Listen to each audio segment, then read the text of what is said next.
오늘은 절대 전도망대 10번째 모세가 누린 그리스도라는 제목으로 같이 말씀을 확인하도록 하겠습니다. 출애굽기 3장 18절 모세가 붙잡았던 그리스도 피제사에 대한 언약, 그리고 그 결과 모세에게 나타났던 삶의 열매, 민수기 12장 3절에 보면 이 사람 모세는 그 온유함이 지상의 모든 사람보다 더하니라.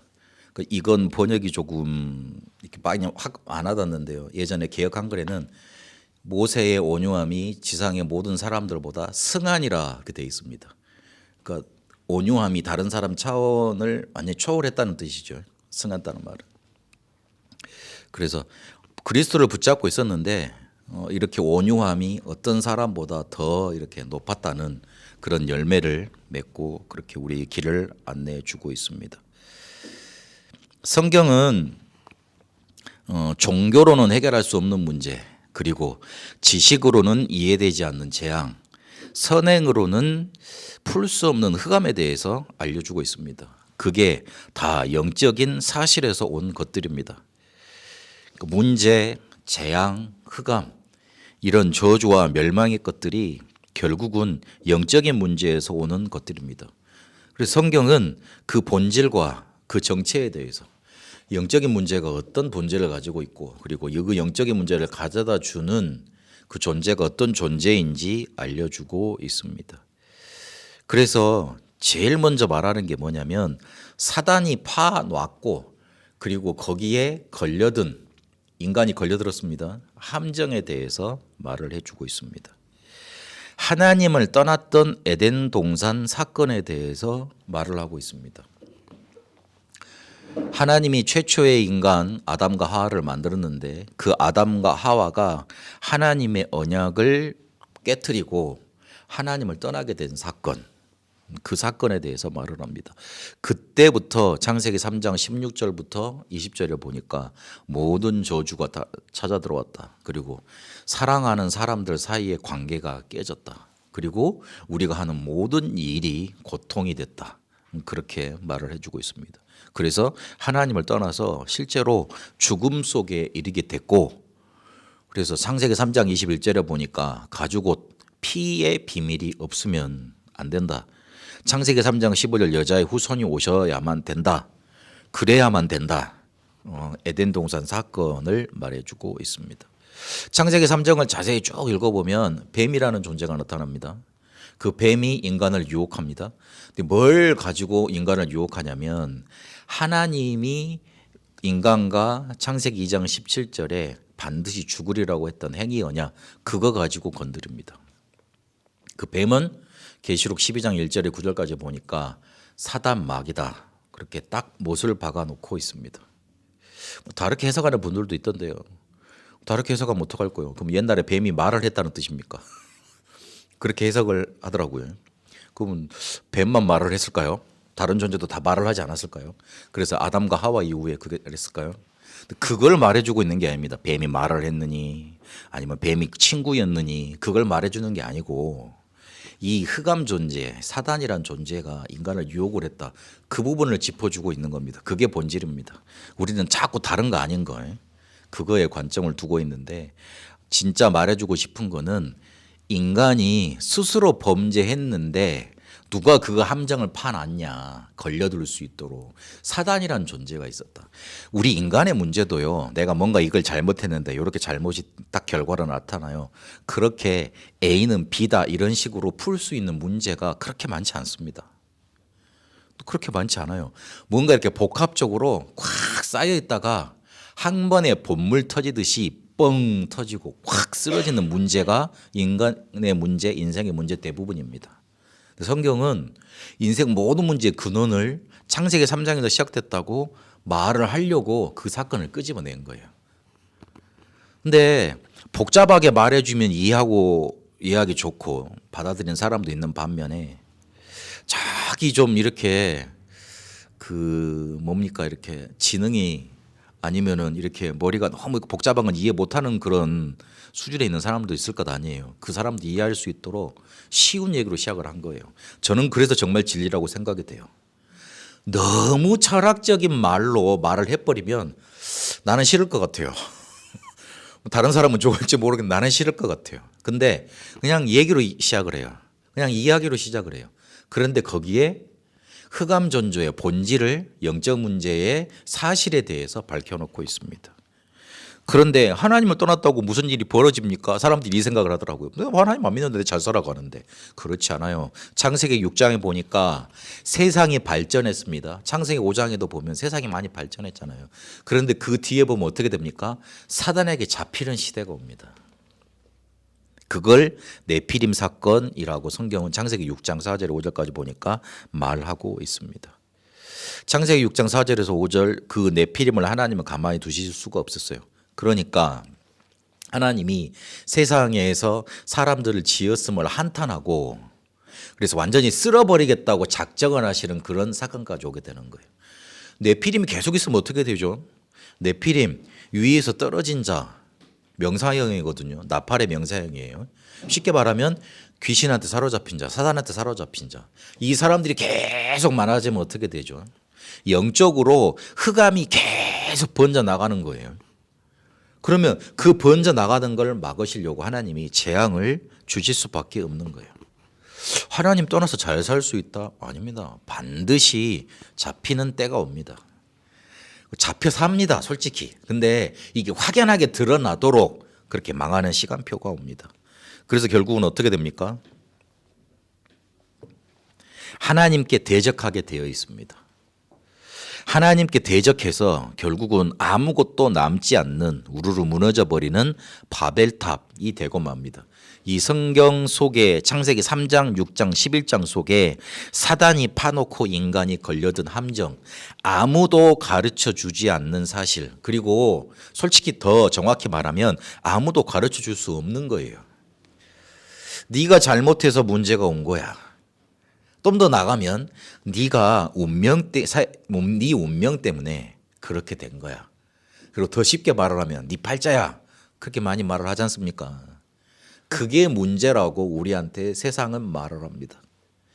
그래서 네가 재수가 없어서 그렇지. 네가 잘못해서 그렇지. 네 팔자지. 네 운명이지. 그래서 네 탓이지. 이렇게 말을 합니다. 그런데 사람들은 그걸 받아들일 때 순순히 받아들여집니까? 아닌데. 왜 내가 그랬다고? 그럼 왜 나만 그래야 되냐고? 그렇게 자연히 반발 심리가 생기지 않을까요? 그런데 사단은 이렇게 몰아세웁니다. 네가 잘못했다고. 근데 성경은 네 잘못이 아니야. 그래, 너도 잘못했겠지. 그런데 진짜 원인은 흑암 존재한테 있어. 파난 거야. 그런데 인간이 거기에 걸려든 거지. 걸려든 거지. 그거를 설명하고 있습니다. 사단 탓이라고 강조하고 있는 게 아니에요. 그리고 인간 탓이라고도 강조하고 있는 게 아니에요. 그 근본 구조에 대해서 말을 하고 있는 겁니다. 그렇게 말을 하고 있습니다.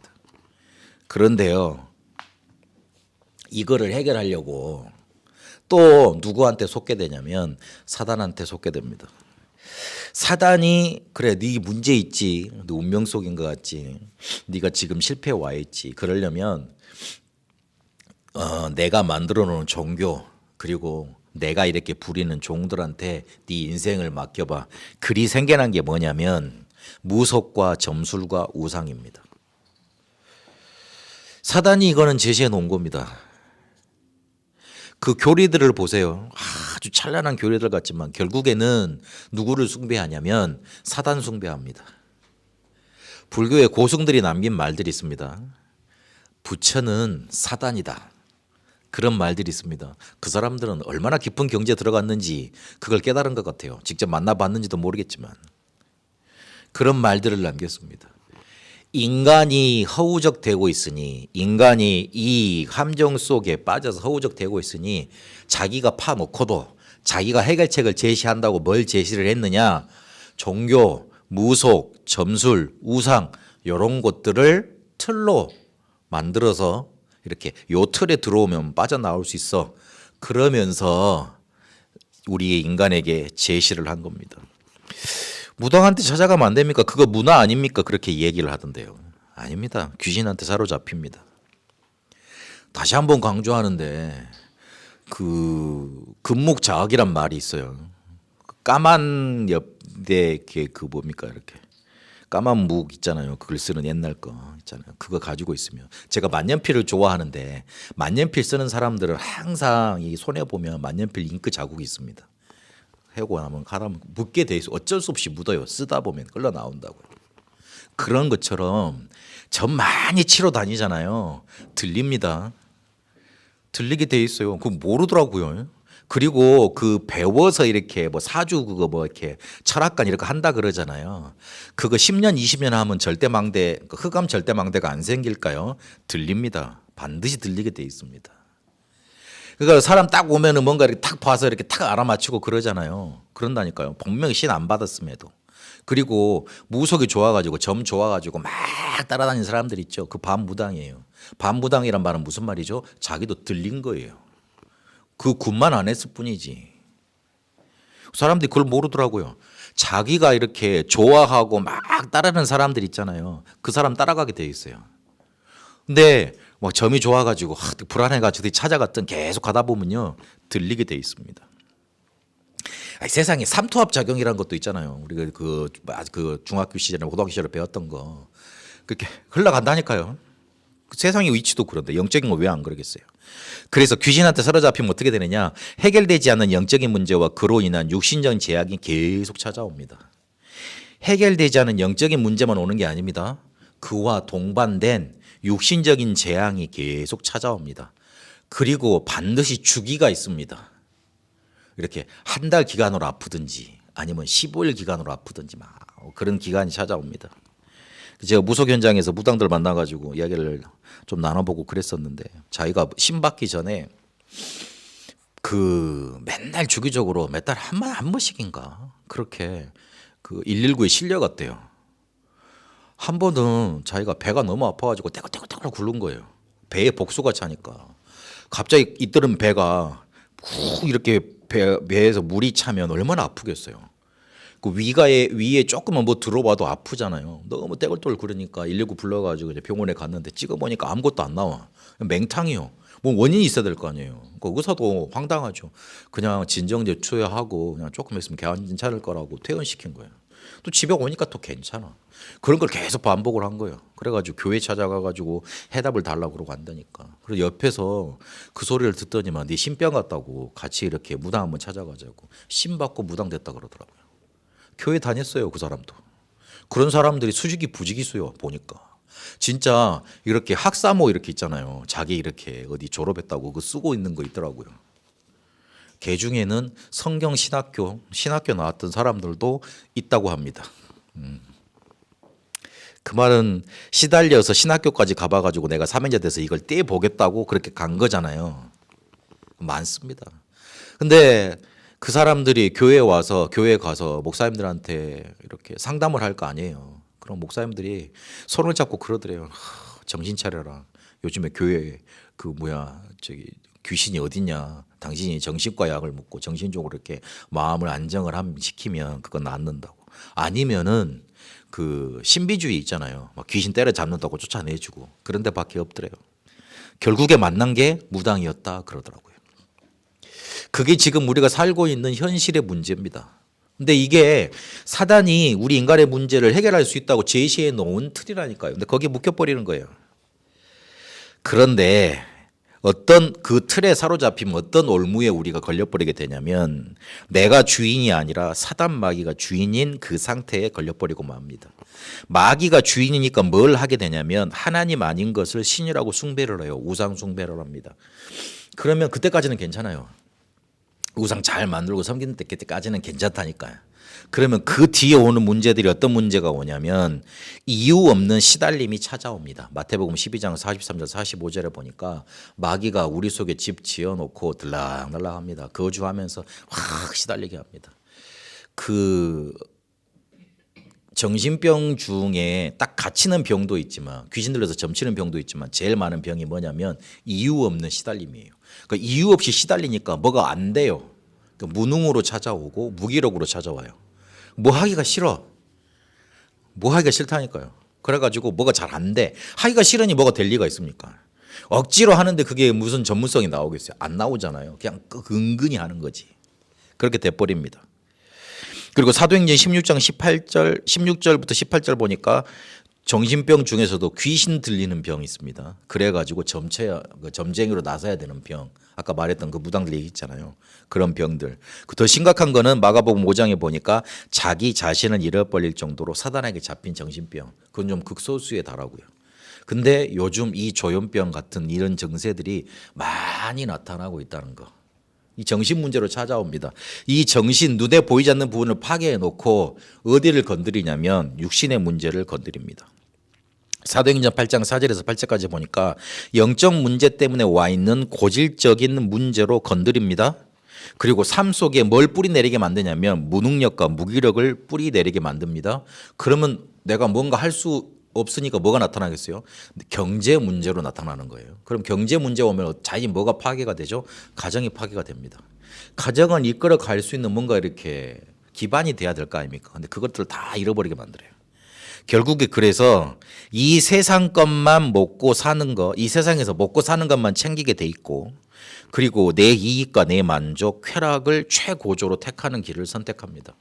저번 주 수요일 날 우리가 말씀 받지 않습니까? 내세, 하나님의 심판 그래가지고 내세는 반드시 있다 그랬는데 그러니까 내세가 없다고 생각이 되니까 내세를 인정하지 못하니까 현세에서 먹고 사는 거에만 내가 즐기고 쾌락 느끼는 거에만 집중이 되는 거예요. 결국 그리 되는 거예요. 그래서 남이야 죽든 말든 나만 괜찮으면 괜찮은 거예요. 남이야 실패를 하든 말든 남이야 어떻게 살든 나만 뭔가 이렇게 쾌락 그 느낌은 괜찮은 거예요. 그러니까 가진 약물, 가진 뭔가 이렇게 다 미디어 이렇게 막 섭취를 하면서 나를 만족시키는 그런 삶을 삽니다. 그런데 이게 요즘 우리 랩런트를 말하는 것처럼 도파민 치수라는 게 있잖아요. 뭐 자꾸 터져야 돼. 근데 끝까지 터져야 되잖아요. 끝까지 터지는 게 없거든요. 그러다가 결국 깊은 허무에 빠집니다. 그 어떤 것도 만족을 주지 못하는 단계에 이뤄버리는 거예요. 그러니까 영적인 배경을 진짜로 놓치고 사니 60만 결국 누리다가 결국은 어디로 갑니까? 지옥으로 갑니다. 이 세상에서도 지옥 배경을 누리다가 자기 죄 문제 해결 못했으니 지옥으로 가게 되는 겁니다. 더 비참한 거는 자기가 가진 영적인 유산을 그대로 이렇게 넘겨주고 떠나가게 됩니다. 그것을 바꿀 수 있는 생각 여유 없습니다. 내가 내가 바꿔가지고 우리 후대에게 좋은 유산을 넘겨줘야 되겠다. 그런 생각과 그런 여유가 없어요. 영원한 것을 알아야지만 영적인 유산도 알 건데 일시적인 거, 자기한테 뭔가 만족되는 거, 그것만 쭉 따라가니까 그게 이렇게 만족이 될 리가 있습니까? 성경은 이 사실에 대해서 말을 해주고 있습니다. 이것 때문에 뭐가 필요하다고 말을 하고 있냐면 그리스도가 필요하다고 강조하고 있습니다. 사람들이 예수 믿으면 복 받는다, 예수 믿으면 구원 받는다 이렇게 말을 하더라고요. 맞는 말이에요. 틀린 말 아니잖아요. 예수 믿어야지 구원 받죠. 그건 맞는 말이죠. 그러나 세상 사람들한테는 시달리고 있는 사람한테는 필요 없는 말일 수 있어요. 아니 내 문제가 예수를 안 믿어서 생긴 거야? 왜 그런데? 그 부분을 말을 해줘야 돼요. 근데 성경이 그 부분을 말하고 있지 않느냐? 아니에요. 말하고 있잖아요. 네가 지금 힘든 이유는 아무도 가르쳐 줄 수 없는 요것 때문에 그래. 말해주고 있잖아요. 그래서 네 문제 해결자는 그리스도야. 그렇게 제시를 하고 있는 게 성경입니다. 요거를 잘 기록해 놓은 사람이 누구였냐면 모세였습니다. 아무도 가르쳐 줄 수 없는 것을 처음 기록으로 남겼던 사람이 바로 모세였습니다. 이 전등이 있잖아요. 전등이 없을 때는 우리가 다 불 켜고 살았죠. 그런데 이 전등을 개발을 해가지고 대중화시킨 첫 사람이 누구였냐면 에디슨이었어요. 그 전등을 에디슨이 처음 개발한 게 아니랍니다. 그 전기해가지고 그거를. 근데 그걸 대중화시킬 수 있도록 첫 작품을 만든 사람이 에디슨이었대요. 지금 생각 보기에는 저거 이렇게 별로 아닌 기술이잖아요. 지금 우리가 누리고 있으니까. 우리가 지금 창세기 3장과 창세기 3장 15절 듣고 있으니까 그게 별거 아닌 것 같은데 그거를 처음 기록으로 남긴 사람은 대단한 발견을 하고 대단한 걸 깨닫고 이렇게 이걸 꼭 남겨야 되겠다고 생각을 했을 것 아니에요. 그런데 그것을 첫 기록으로 남긴 사람이 누구였냐면 모세였던 거예요. 모세였다니까요. 만약에 그게 구전으로 계속 전선만 되고 와 있었으면 우리가 이스라엘로 가야 되잖아요. 그 이야기를 들으러. 그래야 되는 거잖아요. 그런데 그거를 기록으로 남겨놓으니까, 책으로 남겨놓으니까 이게 전 세계로 퍼질 수 있는 큰 문이 열려버린 겁니다. 만약 모세가 창세기 3장을 기록하지 않았더라면 저 같은 경우에는 우리 집에 찾아왔던 저주, 재앙, 흑암 문제에 대해서 그 원인도 못 찾았을 것 같아요. 인간이 어떤 존재인지, 인간의 문제는 어떤 문제인지 근원에 대해서 모세가 기록을 해놨습니다. 그래서 모세를 성경은 뭐라고 이야기하고 있냐면 예수님이 그는 선지자였다, 그리고 율법을 전해준 사람이었다, 그렇게 말을 하고 있습니다. 신명기 18장 15절에 그리고 사도행전 3장 22절에 보니까 앞으로 나 같은 선지자가 나타나서 그 말씀을 전해줄 건데 그 말을 들어라. 근데 그 분이 누구냐면 그리스도였잖아요. 그래서 모세는 선지자로 오신 그리스도를 또한 나타내고 있습니다. 근데 모세는 또한 이스라엘을 애굽 종살에서 해방시킨 사람이잖아요. 제사장으로 오셔서 우리를 죄의 문제에서 해방시킨 그리스도를 또 나타내주고 있어요. 그리고 40년 동안 광야길 가는데 지도자였잖아요. 실제적인 왕의 역할을 했던 겁니다. 왕으로 오신 그리스도를 나타내주고 있습니다. 그래서 이 모세가 어떤 언약을 가지고 있었기 때문에, 그리고 또 어떤 언약을 누렸고 또 어떤 작품으로 그것을 남겨서 이 모든 것이 가능했을까? 모세는 그리스도를 어떻게 누렸기 때문에 창세기 3장과 창세기 3장 15절을 기록으로 남길 수 있었을까? 그 부분에 대해서 오늘 알아봐야 되겠습니다. 첫 번째로 이 모세는 절대 망대로 복음이 각인되어 있었습니다. 레위 가문에서 태어났다 그랬습니다. 근데 그 말은 무슨 말이냐면 피제사의 비밀을 아는 가문이라고 저번 주에 우리가 요괴배를 보면서 이렇게 확인을 했습니다. 그 피제사의 비밀을 안다는 소리는 무슨 말이냐면 왜 피제사를 드려야 하는지 이유를 알았다는 뜻이잖아요. 피제사 그런다고 피제사를 아는 게 아니고 왜 그 피제사를 드려야 하는지 이유를 알았던 사람 아닙니까? 창세기 3장 때문에 그렇습니다. 그래서 피제사가 필요합니다. 그러면 피제사를 알았다는 말은 또 어떤 의미로 해석이 되냐면 왜 그리스도에만 하는지 언약을 붙잡았다는 말이 됩니다. 창세기 3장 문제 해결자, 창세기 3장 15절 여자의 후손을 알았기 때문에 피제사를 드려야만 된다. 그 비밀에 대해서 알았던 겁니다. 이게 어머니를 통해서 각인이 됐어요. 어머니를 통해서 영적인 상태가 전달이 되면서 각인이 되었던 겁니다. 그냥 단순히 지식으로 전달된 게 아니고 요게벳이 얼마나 간절한 마음으로 그리고 얼마나 그걸 누리는 상태로 이게 전달을 했겠어요. 영적인 상태로 전달이 된 겁니다. 어머니 요게벳은 절대 불가능에서 절대 가능의 언약을 붙잡았습니다. 이러니 노바디와 낫싱 상황이었잖아요. 그런데 하나님이 그걸 다 뒤집어 엎는 응답을 주시지 않습니까? 아들을 살려냈죠. 아들을 살려내서 이제 떠나보내야 하는데 바로의 공주와 만나게 됐죠. 바로의 공주에게 은혜를 주셔서 뭔가 이렇게 가엾게 여기도록 하나님이 은혜 주셨죠. 그리고 돈까지 받아가면서 싹쓸 받아가면서 자기 아이를 키울 수 있고 보호할 수 있게 됐죠. 그리고 또 왕궁에서 키울 수 있게 됐죠. 노바디 나싱에서 뭔가 하나님이 모든 것을 성취해 가시던 걸 본 거 아닙니까? 내게 언약을 성취할 아들을 주셨구나. 우리 가문을 통해서 출애굽을 할 수 있는 지도자를 주시려 하시는구나. 그게 안 깨달아졌겠어요. 그런 상황들을 보면서 나는 이 아이에게 어떤 것을 전달해야 되겠냐. 이것으로 그 마음속에 아마 충만해져서 기도 속에 이 복음을 각인시켰을 겁니다. 그리고 왕궁 40년을 통해서 모세가 어떤 준비가 됐냐면 복음을 세상에 담아낼 수 있는 그릇을 준비하게 됐습니다. 아무리 좋은 물이 있더라도 그릇이 있어야 돼요. 손으로 퍼먹더라도 그릇을 만들어야 돼요. 그래야지 퍼먹을 수 있잖아요. 그런 것처럼 복음이 이 세상 모든 문제 해결이라면 이 복음을 세상에 담아내서 세상에 전달해 낼 수 있어야 됩니다. 그 그릇을 준비하는 시간표가 어디였냐면 왕궁에서 40년이었습니다.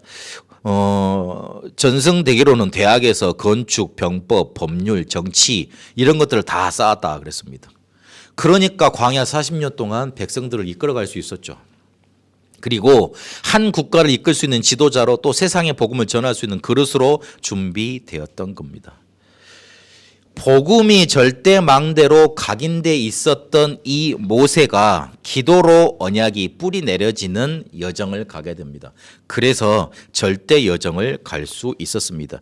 출애굽기 33장 7절에서 11절까지 보면요, 이런 내용이 나옵니다. 모세가 항상 장막을 취하여 진 밖에 쳐서 진과 멀리 떠나게 하고 회막이라 이름하니 여호와를 앙망하는 자는 다 진 바깥 회막으로 나아가며, 그렇게 되어 있습니다. 거기에서 11절에 보니까 사람이 자기의 친구와 이야기함 같이 여호와께서는 모세와 대면하여 말씀하시되 말하고 있습니다. 이스라엘 백성이 그 장막을 치면 진을 칠 거 아니에요. 그런데 모세는 거기서 한참 떨어져서 자기 집을 따로 지은 거예요. 거기를 뭐라고 명명을 했냐면 회막이라고 명명을 했습니다. 거기에 누가 임하셨죠? 하나님이 임하신 거예요. 거기에서 모세와 친구와 대하듯이, 이렇게 사람이 친구하고 대화하듯이 계속 말씀을 주시고 대했던 겁니다. 기도를 그만큼 누렸던 겁니다. 모세가 그런데 그 이전에 출애굽기 2장에 보니까 자기 민족이 애굽 사람들한테 고통당하는 그런 모습을 보잖아요. 그러고 나서 사람을 죽이게 됩니다. 그 관원을까 자기가 이제 어느 정도 시찰을 돼가지고 자기 백성들이 어떻게 고통받고 있는가 보러 갔는데, 거기에 보니까 애국 관리가 이스라엘 백성을 너무나 매질을 하고 있어. 그러니 못 참고 그 사람을 어떻게 잡으려고 제어를 하라 그러다가 이렇게 죽이게 된 거죠. 무술이 뛰어난 사람들은 이렇게 잘못하면 사람 급소 때려가지고 금방 이렇게 막 그렇게 하기도 하고 그러잖아요. 그런 일이었던 것 같아요. 그 자기 민족을 애굽 사람에게서 해방시키는 일을 자기가 해야 된다고 생각했을 수 있습니다. 그러니 그런 뭔가 오버된 행동이 나와버렸던 겁니다. 그러면서 어떻게 됩니까? 살인자로 몰아세워지는 그런 상황에 이르게 됩니다. 자기를 통해서 분명히 출애굽을 하실 걸 알았던 것 같아요. 그러나 그거를 자기의 힘으로 이뤄야 되는 걸로 알았을 겁니다. 그러니 그런 행동이 나왔죠. 그러다가 미디안 광야로 40년 이렇게 피난 생활을 하게 됩니다. 도피 생활을 하게 되죠. 그런데 그 자체가 기도 훈련의 장이었습니다. 거기에서 전승되기를 창세기를 기록했다, 그렇게 전승되고 있습니다. 말씀을 정리한 겁니다. 그러면서 하나님이 기도 훈련을 시켰습니다. 할 수 있다는 나는 죽고 자기의 밑바닥을 보는 시간표를 가졌던 겁니다. 기도 훈련이라고 하니까 기도를 잘하는 훈련 이런 걸 했던 것 같지는 않고요. 자기의 밑바닥을 본 거예요. 그러니까 하나님을 출애굽기 3장에 뵀을 때 뭐라 그러죠? 나는 절대 할 수 없습니다. 다른 사람을 보내소서. 모세의 마음이 안 그랬겠어요. 하나님, 나는 절대 할 수 없는데 왜 이제야 찾아오십니까? 좀 이렇게 힘 있을 때 한 40살쯤 그때 찾아오시지. 나는 나의 밑바닥을 40년 동안 제대로 봤습니다. 내가 지금 이룬 게 뭐 있습니까? 여기서 지금 양치고 있는데 그게 내 재산입니까? 나이가 80이 됐는데 내가 집도 없고 그리고 가지고 있는 재산도 없고 아무것도 없습니다. 그리고 나는 이방인입니다. 근데 여기서 내가 뭘 할 수 있습니까? 근데 왜 지금 찾아오십니까? 왕궁에서 내가 떵떵거리고 나가 있을 때 좀 찾아오시지. 그런데 하나님은 그렇게 기도 훈련을 시키셨어요. 할 수 있는 힘이 다 떨어지도록, 네가 할 수 있다는 힘이 다 떨어지도록 갈라디아 2장 20절을 억지로 시키신 거예요. 그리고 어떻게 됩니까? 네 밑바닥을, 나의 밑바닥을, 자신의 밑바닥을 제대로 볼 수 있도록 하나님이 그렇게 쫙 계속 몰아세우신 겁니다. 그게 기도 훈련이었어요. 우리가 기도 훈련이라고 하는데 기도 잘하는 훈련도 돼야 됩니다만은 실제로 나를 제대로 바라봐야지만 하나님이 원하시는 기도가 됩니다. 우리가 항상 하는 기도가 종교인의 기도와 비슷하다면 그거는 기도를 제대로 훈련받고 있는 게 아니에요. 하나님의 나라의 의가 내 기도의 진짜 제목이 된다. 흉내내는 거 말고, 그냥 갖다 붙이는 거 말고, 조건으로 내세우는 거 말고, 하나님 제가 이걸 잘해야 되는데 이거 정말 잘 되게 해주시면 내가 힘내서 하나님 나라를 위해서 이렇게 쓰임을 받도록 열심히 해볼게요. 그거 말고, 그건 기도 훈련을 제대로 받고 있는 게 아니에요. 그래서 기도 훈련을 하나님이 그렇게 시키십니다. 그런데 실제로 출애굽기 3장 7절에 11절 우리가 봤듯이 기도의 힘 속에서 광야 40년을 이끌어 갈 수 있었습니다. 짐 밖에 하나님을 만나는 회막을 만들어서 친구와 이야기하던 하나님의 말씀을 들었다 그랬잖아요. 그런데 그 모습을 보고 여호와를 앙망하는 자는 다 그 회막으로 나와서 같이 기도를 합니다. 같이 하나님을 바라봅니다. 그 중에 누구도 있었습니까? 여호수아도 있었습니다. 11장 끝에 보면 이 내용이 나옵니다. 모세는 회막을 떠났는데 여호수아는 아직 그 회막에 머물러 있더라. 그 기도의 사람이니까 같은 기도의 사람들이 같이 팀으로 묶여지는 거예요. 그 중에 앞으로 그 기도의 힘을 알아서 이스라엘을 차세대를 이끌어갈 리더들도 있었던 겁니다. 이러니 체질이 바뀌어가지고요 절대 이정표를 남기게 됩니다. 전도 선교할 수 있는 작품을 남기게 된 겁니다. 전도 선교 작품 중에 가장 눈에 보였던 거 그게 뭐지요? 성막입니다. 하나님을 만나고 누리는 작품을 남긴 거예요. 성막의 모든 기구들이 뭘 뜻합니까? 문, 번제단, 떡상, 그리고 등불, 등대 있잖아요. 분향단, 언약궤, 속죄소 이 모든 것들이 그리스도를 뜻합니다. 그리고 새 뜰을 만들었습니다. 그 성막에 이방인의 뜰, 기도의 뜰, 아이들의 뜰. 한 사람도 복음에서 벗어나지 않도록, 한 사람도 복음에서 소외되지 않도록 그렇게 만들어 놓습니다. 성막에서 드리는 제사 드리는 제사장, 수종도는 레인을 세워가지고 이 피제사가 끊임없이 일어날 수 있도록 시스템까지 만듭니다. 하나님께 명령받았어요. 그리고 뭘 남기느냐? 메시지를 남겼습니다. 모세 오경을 기록했습니다. 창세기에는 인간 문제의 시작과 답을 알렸습니다. 출애굽기에는 흑암, 죄, 사단에게서 해방되는 비밀을 알립니다. 레위기에는 예배 드릴 때 일어나는 일, 민수기에는 구원받은 하나님의 백성과 복음 전해야 될 제자의 중요성, 신명기에는 이 비밀을 후대에게 각인뿌리 체질되도록 만들어라고 한번 총정리를 합니다. 광야생활 40년. 이렇게 모세 오경을 통해서 후대들이 붙잡고 승리할 수 있는 메시지를 또한 남깁니다. 그리고 제자를 남깁니다. 여호수아와 갈렙. 이스라엘이 불신앙을 선택했을 때 언약을 붙잡고 그 믿음을 고백했던 사람들이 두 사람 있었습니다. 가데스 바네아에서.